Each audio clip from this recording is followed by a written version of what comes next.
Good afternoon, folks. My name is Bill Medwidge. I'm the president of the Fort Table, Fort Rodman Historical Association and the Military Museum. If you haven't been here for a while, we've changed the name. It's the Fort Table, Fort Rodman Military Museum and Veterans Memorial. One of the reasons for that is that side of the building, there are very few of them left. Very few of them left. And so we decided that it's a memorial to them, so we do that. Today we have Mr. Dan Blanc, who served in Vietnam. He's a Purple Heart recipient. He's worked for 30 years with the VA helping veterans. He was the Veterans Representative, or what do they call them, VSOs? Vets agent. Vets agent here in New Bedford. He's done a lot of things. He's always active. And I'd just like to say that he's got a lot of interesting things to let us know about. So, without ado, so I close my mouth. Dan LeBlanc. Thank you, Bill. Yep, good.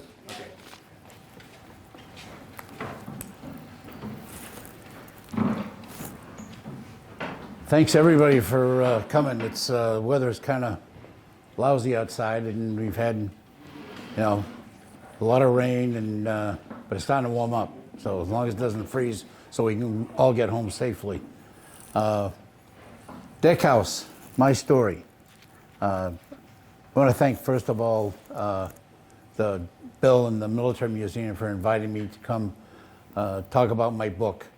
I've only done one other book presentation, and that was a couple of years ago by the local church in Freetown had invited me to come out, and the pastor said, bring some books, because we'll sell books. I said, in the church?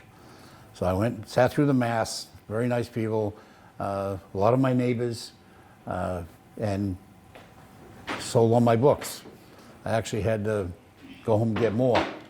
The book, if I don't mess this up,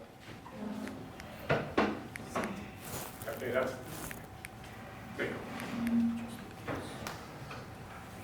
my birth name is Dona, but everybody knows me as Dan.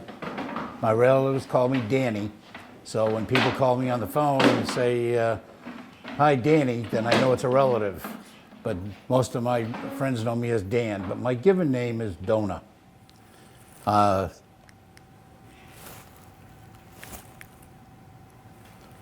Okay, the preface of my book talks about how I started my book. I started my book actually in 1972. And in 1972, I was taking a class at SMU, now UMass Dartmouth. And this is the paper that I wrote back in 1972 for a Professor Fox. It was a course on death and dying. And he tasked us with writing a story about an event in our life that occurred that had to do with someone passing. So I wrote my story about when I was wounded in Vietnam and what happened to me in 1966.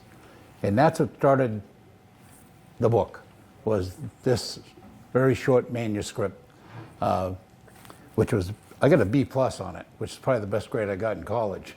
And I didn't graduate, but in that 1 year that I was at UMass, that was probably my best grade, and I survived that.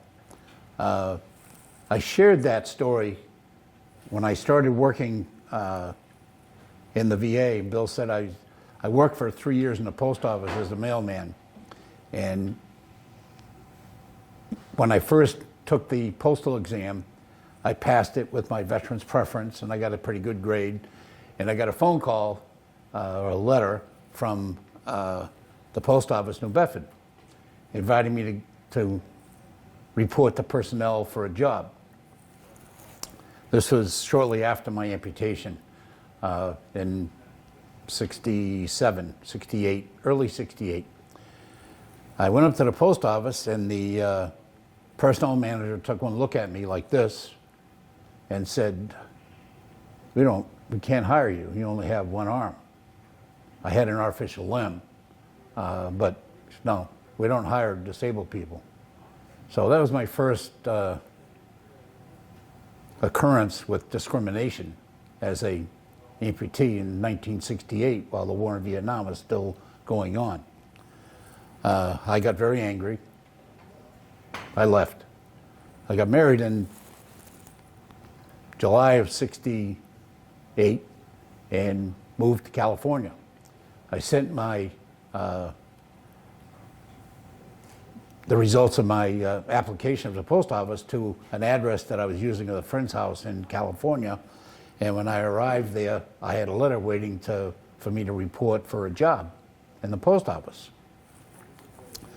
So I showed up at this storefront, Long Beach, California, showed up at a storefront, and there must have been 100 people in the room.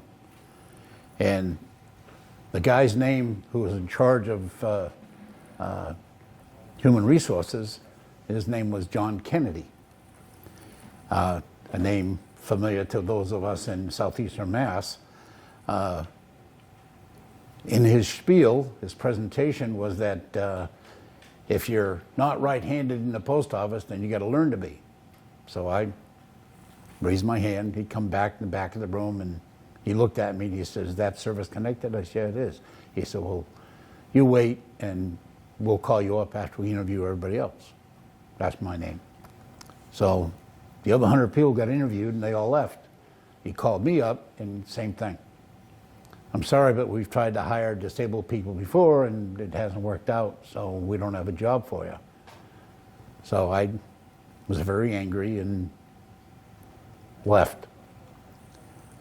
Said some things that weren't very nice. While I was waiting during that period, I wanted to get a job. I applied for a job at Douglas Aircraft, quality control. I knew aircraft. I was a helicopter mechanic for 2 years in the Marine Corps. A friend of mine took me over there because Douglas is a huge complex, and their human resources is a building in the middle of their parking lot. Filled out the application, gave it to the guy. Guy looked at it. He actually tore it up in my face and threw it in the trash and said, "No, sorry, but we don't hire disabled people." Same thing. The guy that was with me had to stop me from going over the counter at this guy. I was so angry. So now I'm really upset. Here I am, all messed up from Vietnam, had my arm taken off, and nobody wants to hire me. A few days later, I got a phone call from the post office. Mr. Kennedy called me up, and he said, "We might have a job for you. Can you drive?" I said, "I drove here from California, from Massachusetts." "Yeah." He says, "We got a job for a special delivery messenger working nights." I said, "I'll take it." He said, "When can you start?" I said, "Start tomorrow." He said, No. He says, "Come in tomorrow, do the paperwork, but you start on Monday because that's our pay period. We don't want you to start off the pay period, middle of a pay period." So I showed up the next day. I show up to work, finally, and 2 guys, special delivery messengers. The other guy, one guy only had one arm, and the other guy had lost part of his hand in World War II. Both of them on the safe driving committee. It's like, and you got an opening, but you never offered it to me. So I worked that job for about a year, and then I put in for a transfer to come back to New Bedford as a clerk. They came down to see me and wanted me to stay, didn't want me to leave. I said, "No, I got to go home." My wife was homesick, and we wanted to go home, so I left. I came here, and they asked me if I could sort mail. I had never sorted a letter in my life. I said, "Yeah, I can sort mail." I had an artificial limb, so I had to learn how to adapt the artificial limb so I could sort mail. I did that for 2 years in New Bedford before I found out about what they call the amputee program in the VA system. It actually was a prosthetic management trainee program that I had applied for. Got hired, wrote a letter, got hired, went to Boston for training at the outpatient clinic, which is now the homeless shelter. Spent my year there in training. Ended up getting a job as a staff rep at the Jamaica Plain VA, where they took my arm off 6 years before that. Ended up transferring to Providence, worked in Providence as the VA chief for 7 years. Transferred to, at the Bost, transferred back to Long Beach. I was the assistant chief in Long Beach for 3 years. Loved it, loved the job, loved my boss. He loved me, we got along great. Wanted to come back home. Missed my kids, so I transferred back to, Wilkes-Barre, Pennsylvania. Got a call from the social director wanting to interview me. Rather than bring me there and paying me to go there and put me up and bring me back, he wanted to do a phone interview, save himself money. He said, mind if I do a phone interview? I said, no, not at all. He said, well, I got your OPF, your personnel folder. He says, a lot of experience. He said, one question. I said, what's that? He said, why in the hell do you want to come to Wilkes-Barre, Pennsylvania from Long Beach, California? I said, well, Wilkes-Barre is a little bit closer to my family than Long Beach is. He said, okay. He said, when are you going to be here? I'll be here in 2 weeks. So we drove across to Wilkes-Barre. I got there, bought a house. I'm going to stay for 4 years. How long are you going to be here? I don't know, 4 to 6 years. I got there, and within 12 months, I got a phone call from Washington. Want to know if I'd take a job as a program analyst in headquarters in D.C. So I jumped at the chance, because that was my goal. My goal was to work in Washington and work in the prosthetic program. So we sold a house. I was there 13 months, transferred to Washington, did that for 3 years. I was a letter writer. I was the guy that, one of my responsibilities was answering congressional inquiries. Did that for the longest time. That was terrible. I enjoyed the job because I was able to work with the guys in the field, because I had worked in the field and I knew the questions they had, and I knew how to answer their questions, and I was good at it. But then I got a call to go back to Boston, because the guy that was there, who I had trained with back in the early 70s, was a Vietnam vet, Marine Corps guy, lost his leg in Vietnam, and was dying of cancer. Had lung cancer, real bad. They called, and he called me and asked me if I want to go back to Boston. I said, don't worry about me, worry about yourself. He said, no, I want to know. I said, I'd love to go back, but don't worry about yourself. So he told his boss, the director, who happened to be the same director that was there when I trained, called my boss and said he wanted to do what they call a lateral transfer, same pay grade, just transfer. Didn't have to advertise, just transfer from Washington back to Boston. So my boss in D.C. comes into my office. The hell's going on? You leaving? I said, yeah, I got the chance to go home. And I'm going to make the same pay in Massachusetts that I'm making in D.C. So he okayed it, and I went back to Boston. Then I left. I was there for a few years, left went in the private sector for a few years. That didn't work out, so I applied to go back. I ended up, they offered me a job in West Haven, Connecticut. So I worked in Connecticut for a year. The job opened up back in Boston again. So I ended up back in Boston again, this time at the Brockton West Roxbury division. Worked that for a while, and then the guy in Providence retired. So the Providence director called me up and said, hey, I'd like to come back to Providence. So you got to pay me, man. You can't pay me because the pay grade in Providence was nothing like what I was making in Boston. We'll pay you. Come back to Providence. So they paid me to come back to Providence. While I was there, this VISN thing started, because the VA was broken up into regions, and inside those regions were districts. Well, they converted those regions to what they called VISNs, Veterans Integrated Service Networks. They wanted me to be the VISN director for New England. So I had to write the business plan and do all that stuff to establish a position, because they didn't have a position. They just wanted to establish that.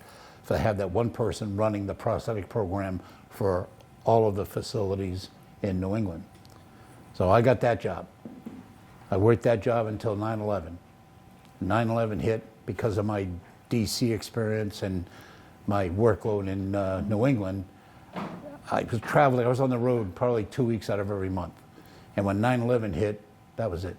I couldn't do it anymore.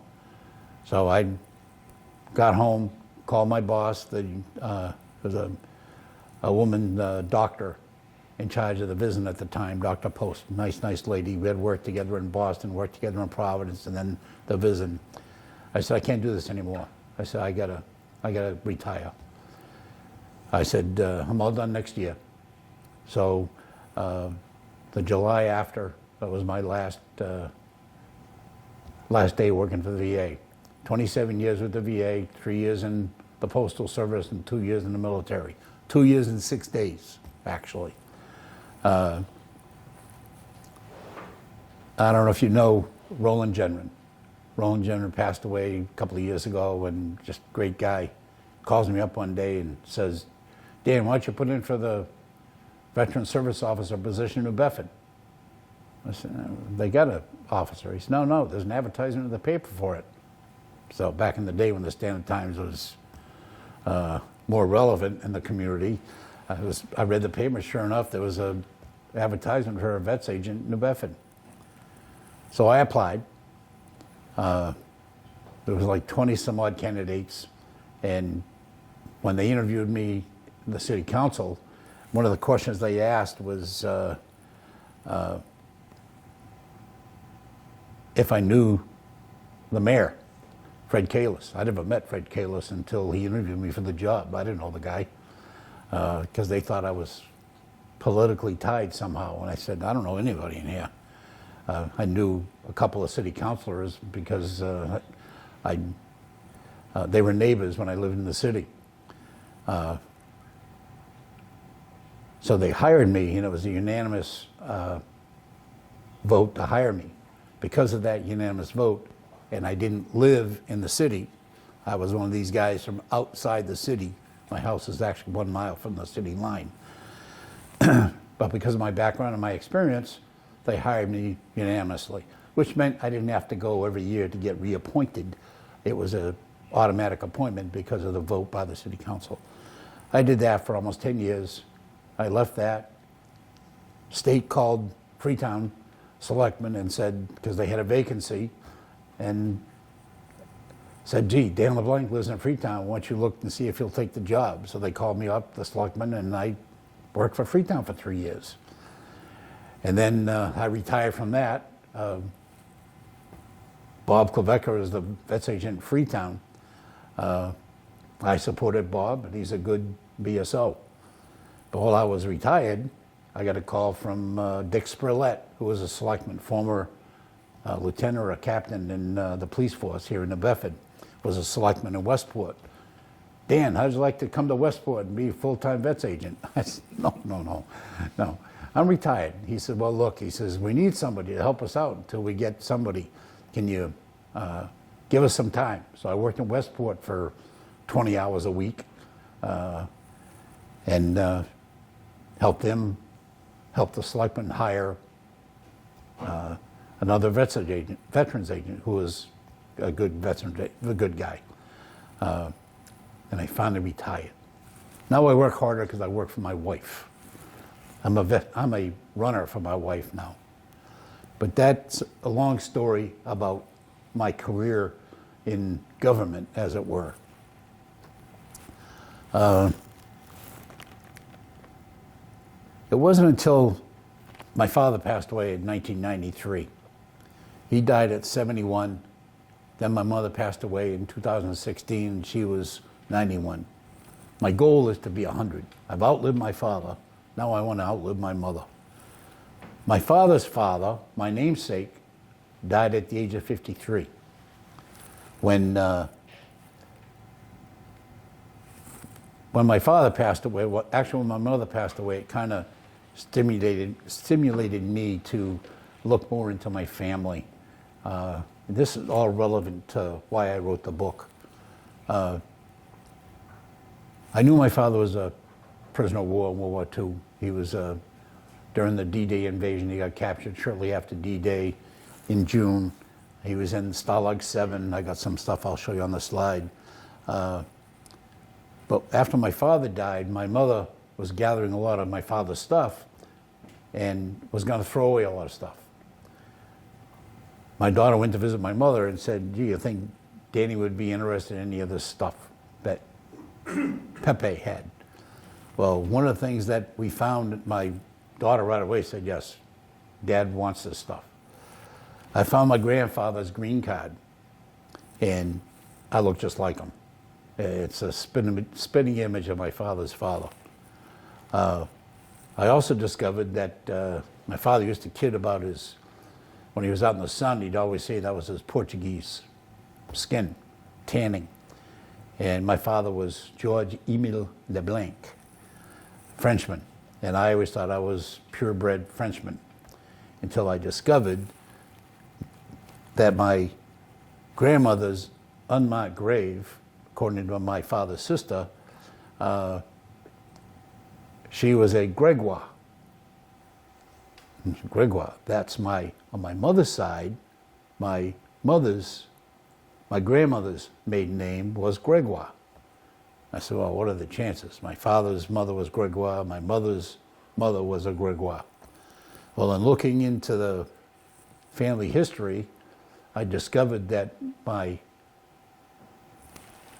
grandmother, my father's mother, was a Gregorio from Portugal. And her father was very upset because she married a Frenchman. So when she passed away at 26 years of age because of pneumonia, my grandfather couldn't afford to bury her, so her father buried her in an unmarked grave at St. John's. So one of the things I did was I had a stone made, and I put it at my grandmother's grave so that it's marked. But the rest of that row, I think, is all of her family that are all in unmarked graves at St. John's.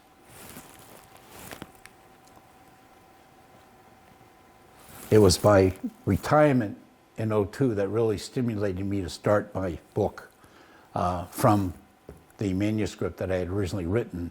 And because of the computer age, I was able to put this, typing into the computer, my original story of my injury in Vietnam.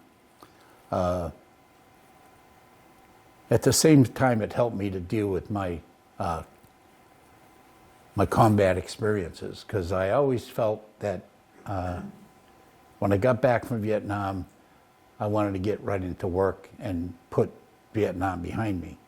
And I kind of did that psychologically, where I worked, want to have a family, want to have a home, want to have all the things that we all dream about. My oldest son is here. And he was one of the reasons why I want to write this book. I have 4 children, I have 8 grandchildren, and most of my kids grew up with me knowing the handicaps that I have in life, things that we take advantage, we don't think about, doorknobs, simple things like a doorknob. I hate doorknobs. It's gotten even worse because I've had so many operations on my arm, my hand. Turning a doorknob is very difficult. Lever handles work great. But the kids all grew up knowing Dad and the little things that I need to help me every day. So it gave me the courage to ask for help and ask about help for my PTSD, because after I retired, because I was so busy working that it never hit me until I retired and I was doing nothing. Then it gets to you. It gets to you for a number of different ways. Survivor's guilt. Losing friends over there, losing friends over here because of the residuals of Agent Orange, to so many friends that I've lost over the years because of so many different cancers that the VA and National Institute for Health has now said are caused by Agent Orange, exposure to Agent Orange. I thank my squadron mates because I was encouraged by my wife years ago to attend a reunion of my squadron mates. And it was nice to see these guys. A lot of those guys, actually, on the first reunion, a lot of guys thought that I didn't make it because I got hit, and after we left the carrier, they flew me to the hospital ship repos, and most of my squadron had no idea what happened to me. Most of them thought I died because I got hit bad. But when I went to the first reunion, some of the guys were surprised to see me because they thought I was dead. So that started. I actually got a phone call yesterday from one of these guys. You'll see a picture of him, and I'll mention him. He called me yesterday. He's a mess. It's just between his PTSD and his physical problems, he's a mess. But he called me. And I meet with those guys infrequently. My squadron usually meets on the odd years, and then the greater reunion of all the squadrons meet on the even years. In fact, we were in D.C. last year, 24. We were in D.C., which was really nice because we got to go to Quantico and got to go to 8th and I, which is, if you're a Marine, 8th and I is the oldest Marine barracks in the country, and that's where the President's Own the band is, the Drum Bugle Corps is, the cannon guys from Arlington are there, the Silent Drill team is there, and they put on a show. I mean, it's 1 hour goes by like lightning. It's goosebumps. Guys are terrific. And ladies. Some of the CEOs are actually ladies. But I meet with them too infrequently, unfortunately. And then, of course, my wife. My wife and my kids, Chris, my 3 other kids. I have 3 boys and a daughter. They just, they support me, and it makes life great. I love my wife to death. She's been my savior. She put up with a lot of stuff with me, man, I'll tell you. That's a lot of stuff, and I don't mean physically. All the surgeries and everything she does is just over the top. She's not the only one. A lot of caregivers, they do so much for their husbands. I'm glad that the VA is starting to authorize payment to the caregivers for what they do for us as veterans. I've had so many surgeries that it's on my left arm. I was telling Bob just earlier that they did a reverse shoulder replacement finally on my left shoulder. I've had my bicep tendon torn a couple of times. I have 4 rotator cuffs before the replacement. I got osteoarthritis everywhere. My hips, my hamstrings, my knees. They took a bone out of my thumb, which compromised me. I've had carpal tunnel done on my hand, which also helped in compromising me, because I used to be able to tie my shoes. Now I can't do any of that because of all the surgeries. I don't have the dexterity. I don't have the range of motion that I had years ago. And that's why I stopped wearing my artificial limb, primarily because of the pain that it caused because of the problems I had with my sound side. Some of that is because of me. I will admit, as a young man at 20, losing your right arm, I didn't want to stop playing ball. And I played softball until I was in my 40s. I played competitive softball. I played racquetball. I downhill skied. I did everything I could. And not to say I didn't hurt myself, because I did. It hurt a lot. Then I started digging into my father's past. He was a POW, and when I show screens like this to the younger kids, they'll say, "What is that?" It's a Western Union telegram. And it notified my grandfather that he was missing in action. That was August 2nd of '44 when the telegram reached my grandfather. Because the notification of his name, they put out his name and I think they get his name and his address back in New Bedford, Tallman Street. People all over the world heard this on CB radio. Went on CB radio, which used to be very popular. Now we got cell phones. But CB radios, people all over the world sent my grandfather postcards. And then my father was able to write what they called a V card.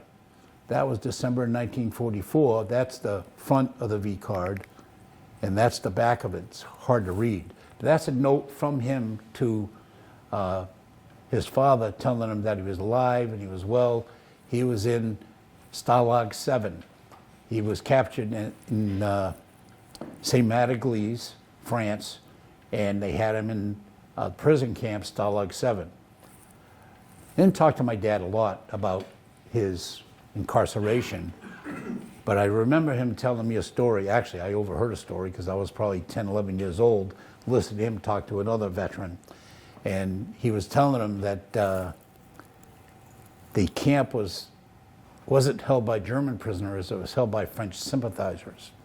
Well, because my father spoke fluent French, he was able to talk to the guards in their language and get extra rations and soap and stuff like that for the guys in the barracks that he was in. So, according to him, he had it pretty good, but he was there for a year.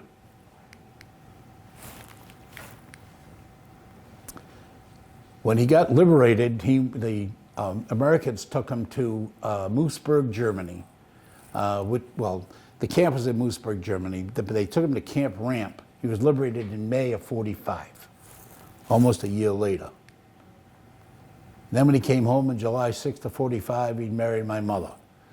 The kids would ask me about Pepe's wedding picture. He doesn't have any chevrons on his uniform. And as I remember my father saying that he didn't want to get a stripe because that would make him a target.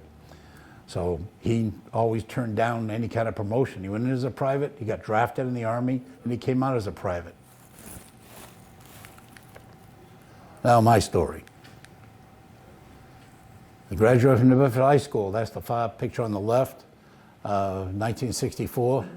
I joined the Marine Corps in '65, and that was my next to the last promotion in Vietnam.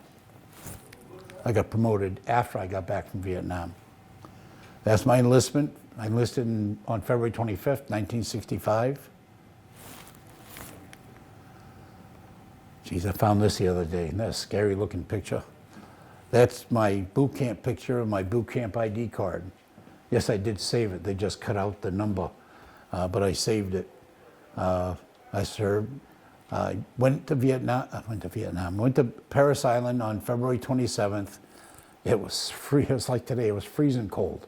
Why I went in February, I don't know, but it was freezing cold.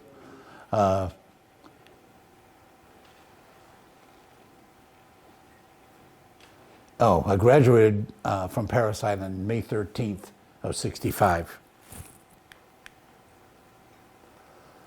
I didn't get to take a picture of me in Parris Island back in '65. That's a picture of me a couple of years ago standing on the yellow footprints. When you get the PI, they ask you to kindly step out of the bus. And they don't speak kindly, but they do ask you to get out of the bus and get on the yellow footprints. Well, that's where I started. I said, man, this is scary, why I did this. So I got in the middle of what I thought was the platoon I was going to be in. So I started third or fourth back on the yellow footprints. My wife took this picture a couple of years ago. But I ended up as the squad leader for the 4th Squad, Platoon 315. What back in the day, in '65, they called it Disneyland because we had the brick barracks where the 1st and 2nd Battalion were Quonset huts or wooden barracks. That's the 3rd, that's our patch from the 3rd Battalion. And that's what it looked like a couple of years ago. because they tore it all down. They tore down the new brick barracks. They built new brick barracks for 1st, 2nd, and the 4th Battalion, which is the female Marines. And they were tearing this down. I was told to rebuild it. I don't know what date that was. And that's a picture of me at the rifle range with my one of my drill instructors. I had 4 drill instructors. That was a nice picture in my platoon book because I liked that guy. He was good to us. He was tough, but he was fair. And I fired expert that day, 227 out of 300. There was 4 of us that fired expert at the range. And we had one guy that didn't qualify, and God help him, man. He went through hell. Then I got promoted to private first class on May 1st of 65, just before we graduated. And I am, if you count from the bottom row on the left, I'm the guy on the end, 3rd row up. Handsome devil. I had 4 drill instructors, and there's a lot. You do a lot of competition. Parris Island, I believe, there's a lot of physical, but it's mostly psychological. It's mostly psychological, what they do to us, for us. Because I believe this place saved my life. The things I went through at Parris Island helped me to survive my wounds in Vietnam. That platoon took everything there was as far as competition was concerned, because you're in competition with the 3 other platoons in the series. There's 4 platoons in a series, and we took everything. We took all the trophies, all the ribbons. These guys are all good. I've actually looked back in my book, and only one of those guys was killed in Vietnam. And that was 65. A lot of those guys went to Vietnam, but only one of those guys is in the registry. I have if you've been to the Vietnam Wall, they have a big registry book. I have one of the original books, and I found one of those names in the book. And then we went to Camp Geiger, Infantry Training Regiment, ITR, North Carolina from South Carolina. That was the next day, May 14th. I was because I was a PFC, I was made a squad leader. I was the 4th squad in our company, Rough and Ready Company, and they gave all of the PFCs, they drew numbers to pick the 13 guys in their squad. Well, I got the last straw. So I got the last 13 guys nobody wanted. I was the only white face in that squad. I had 13 black guys. And nobody could touch us. We were tops in everything we did. Those guys were terrific. And that's our Rough and Ready Company. Huge number of guys from the 4th series. I had to take that picture, it's on my wall, and I had all those guys sign it. I wish I knew who they were.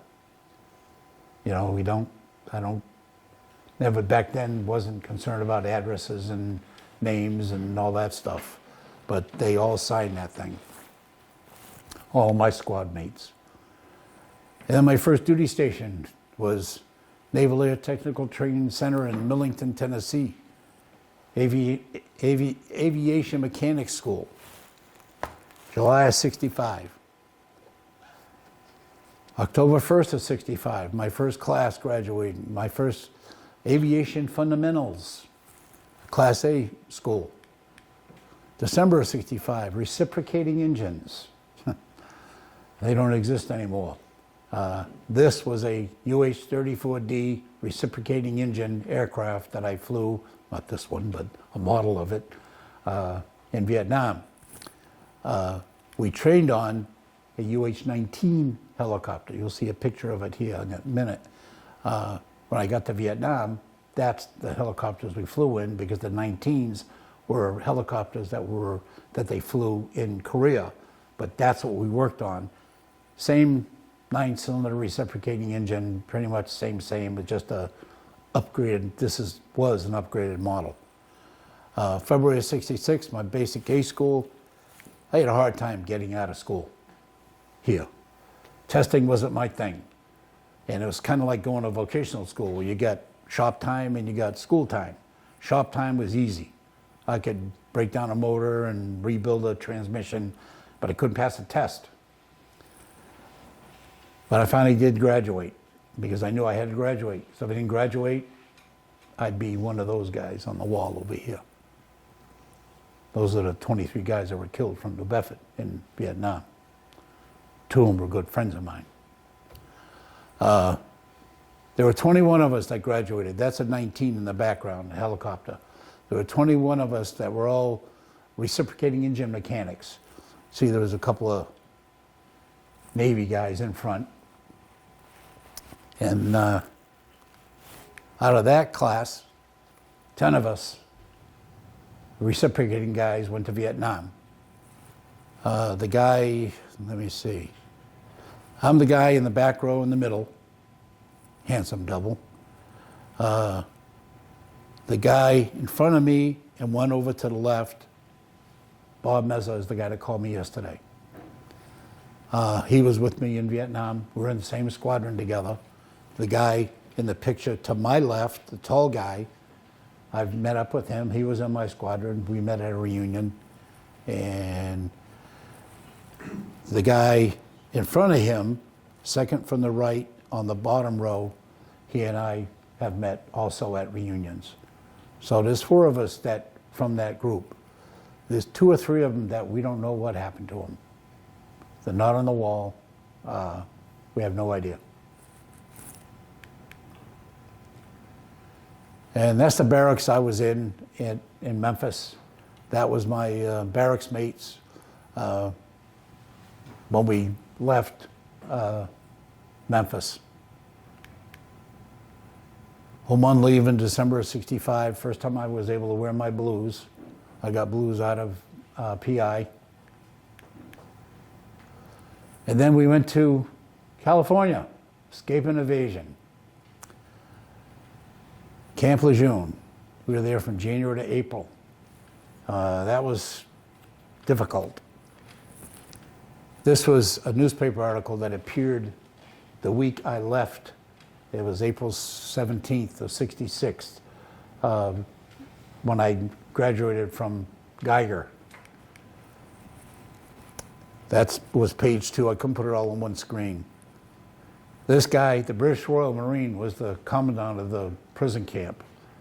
This guy was tough, man. He made a comment to us at the very end after 3 days in a prison camp. All of this is in a book, and there's some things I don't want to tell you about that's in that book. But he was an SOB. He had said to us, with some of the stuff you guys did that we were taught to do, escape and evasion, he said, had you done this and you were my prisoners in combat, I would have killed you. For trying to escape and trying to get water and try to get food and try to do the things that we were taught to try to do. He actually broke 10 guys. He broke 10 guys.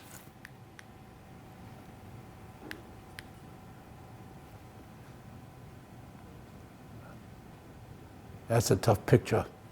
They're waterboarding a guy. Stuff that we can't do. We were doing it to our own troops back in 66, 65.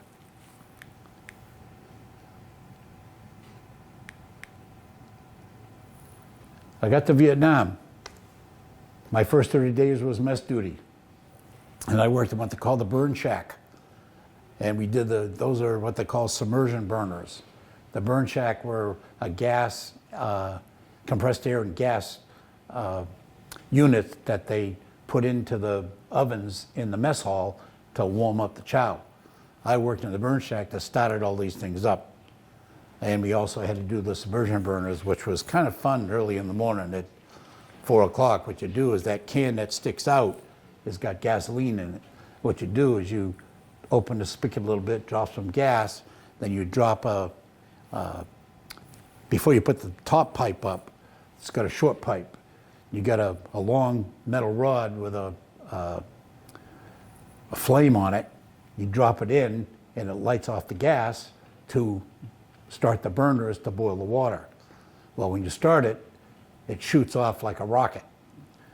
So there was 2 or 3 of us with our 3 or 4 rows, and we do that because the mess hall was right near the officers' tents. So you do that early in the morning, you set it off, and you go 1, 2, 3, 4. It's like cannon fire.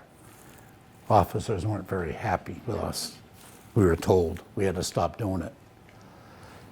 That's fueling up in country at Keyhob, my first base I was at, fueling up one of our 34s. This guy's name is Eisenhower.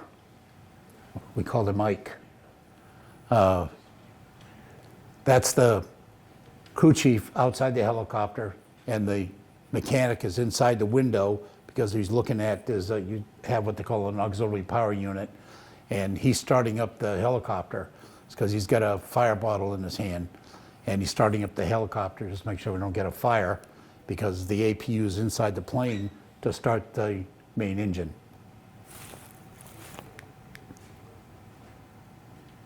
That picture I used as my book cover. That is actually the little white dot in the front window is really me.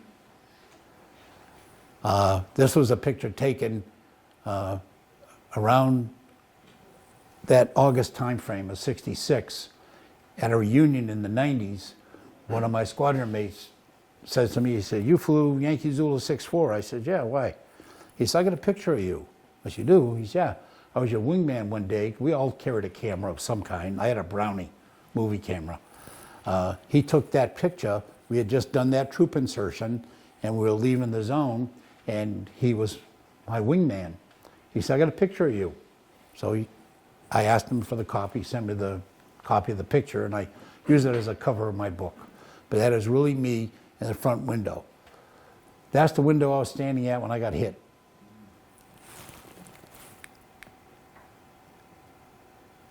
That's fatso. I gained 20 pounds. Sea rations. When you eat sea rations, it's protein. You eat sea rations when you're hungry, and I put on 20 pounds in Vietnam. I went over there at 160. This picture, I was like 180. And that helicopter, we're on the flight deck of the EWO, and that's YZ-73. That picture is up ahead here. That's Russ. That's Russ and I in front of our helicopter, YZ-64. Russ was with me the day I got hit. Have not been able to find him. Asked everybody, checked all the websites, did research, called the VA, everywhere. All I know is his name is F.A. Russell, and I know his service number. And that's, we're in the hangar deck. That picture was taken of me.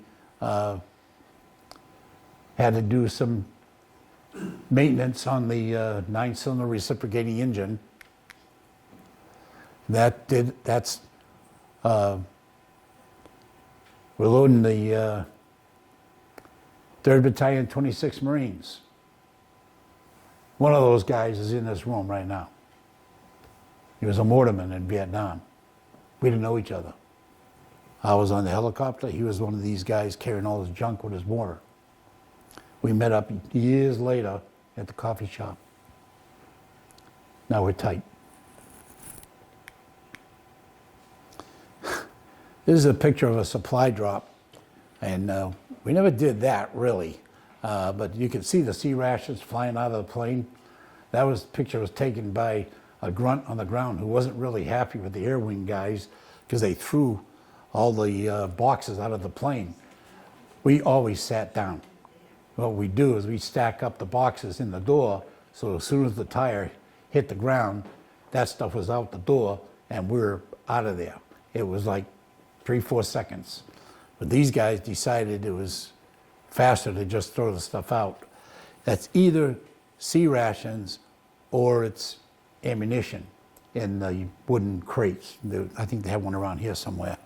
I say that because it looks to me like there's a strap hanging down from the bottom of the helicopter where they had taken probably a 105 or a 155 and dropped it off. Then they dropped off the ammo without setting down because they didn't want to set down on top of the the howitzer, because we did a lot of that, but we would do the weapons drop, and then another plane would bring in the ammo. But these guys, it looks like they brought in a weapon and they threw out the ammo at the same time. And the artillery guys weren't very happy because the boxes break when they hit the ground.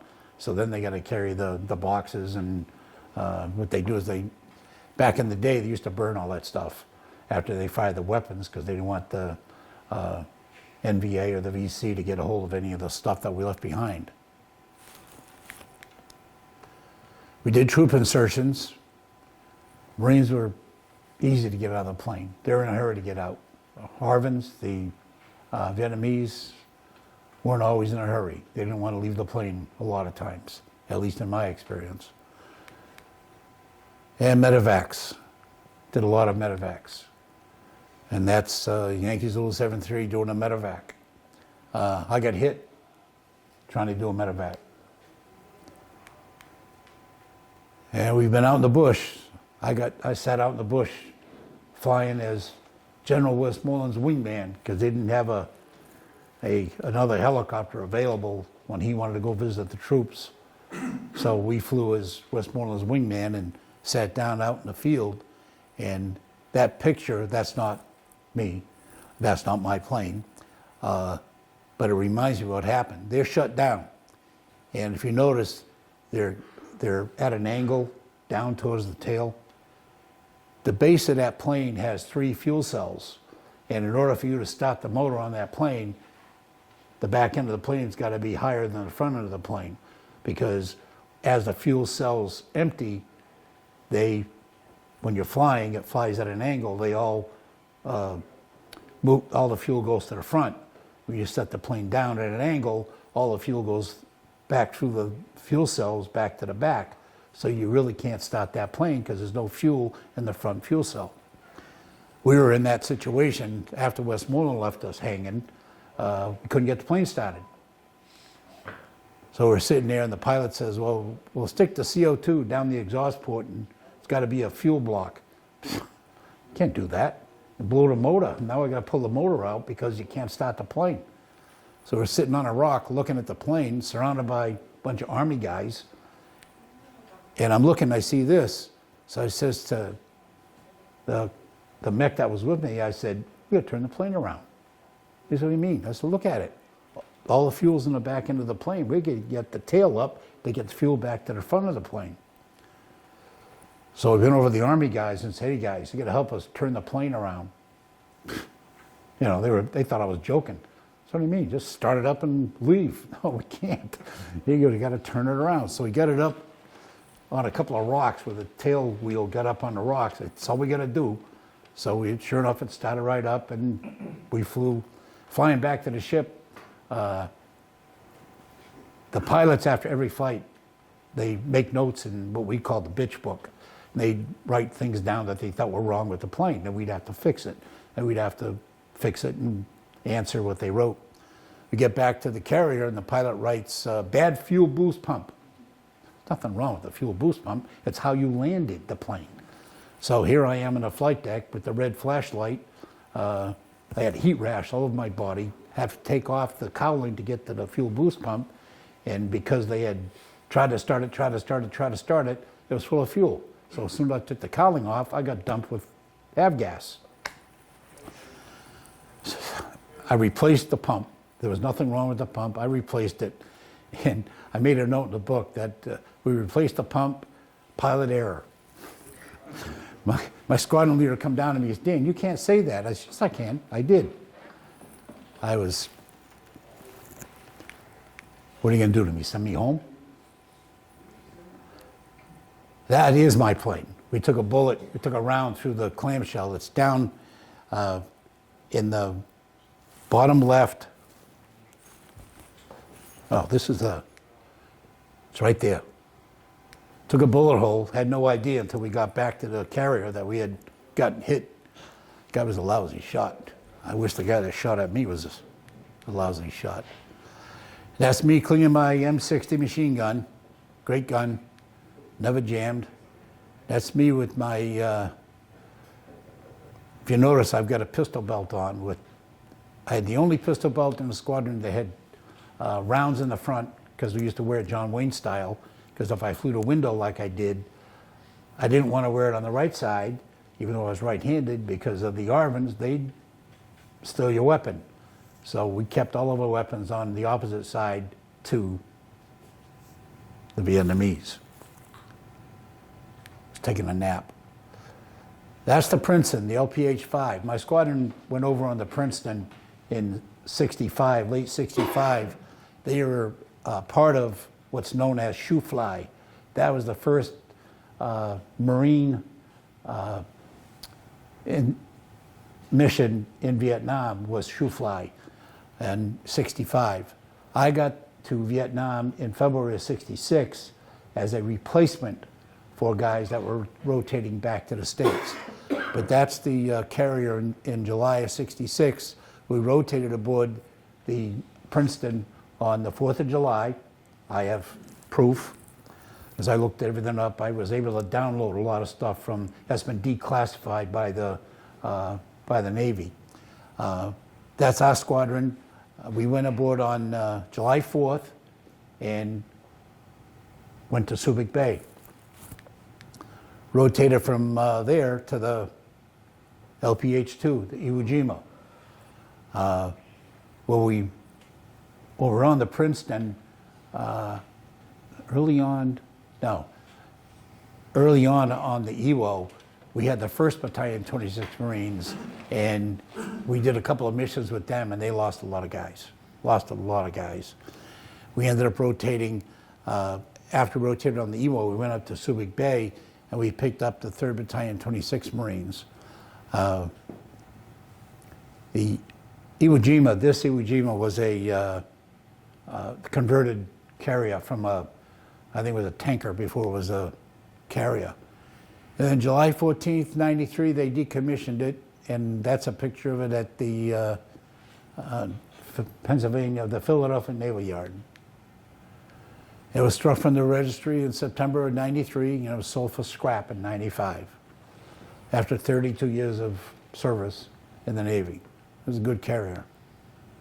After I was wounded, they stabilized me on the Iwo Jima with a surgical team, and then 3 days later they flew me over to the repos. And I was on the repos with these two guys. The guy in the middle, I still had my arm. I got shot through and through, 30 caliber machine gun through the chest. Lost the use of my arm, lost the top lobe of my right lung, broke 3 ribs, took a piece off one of the ribs, and it left me what was referred to as a flail arm. The guy in the middle was a Marine, but I like this picture because that other guy's a Korean Marine.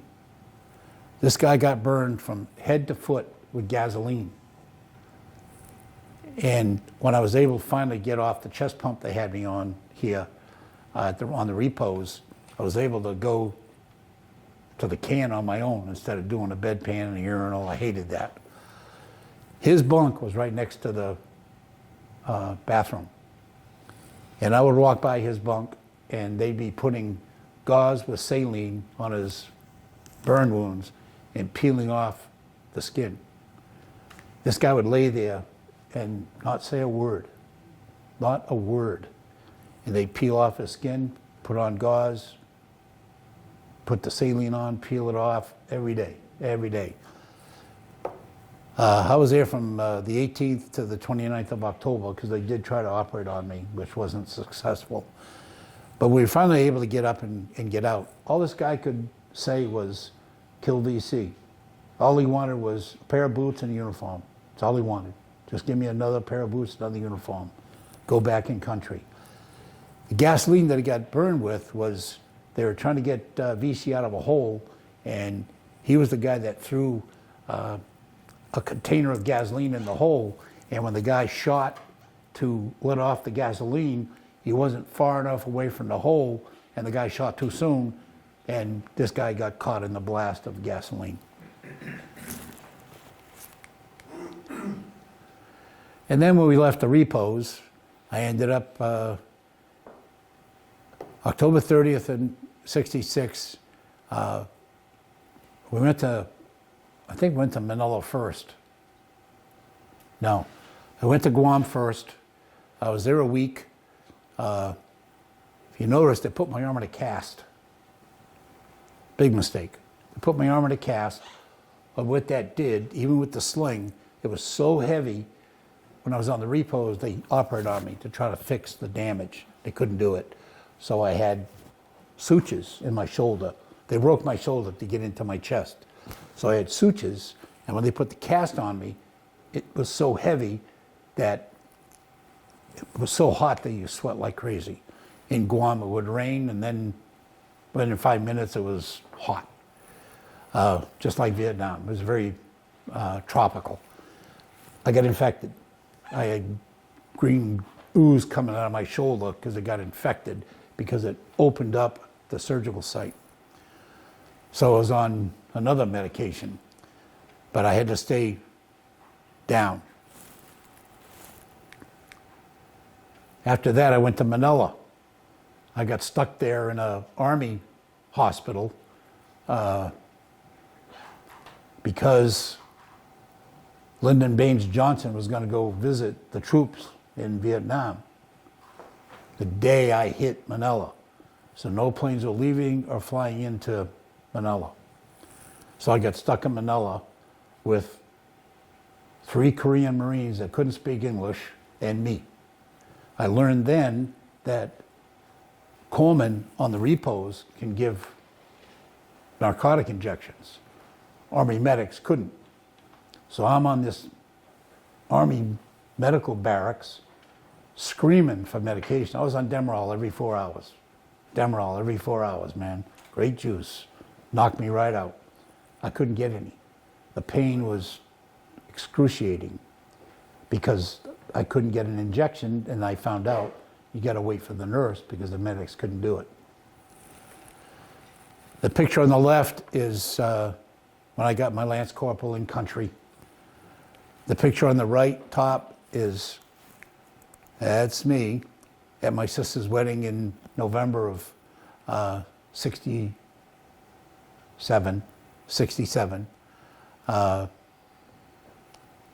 I got home. I just read this the other day when I was looking through my papers. I got home November 10th of 67. 66.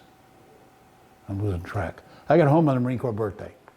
Well, I couldn't celebrate the Marine Corps birthday because I was at Chelsea Naval Hospital on my back. But I did get home from my sister's wedding, which was the end of November of that year.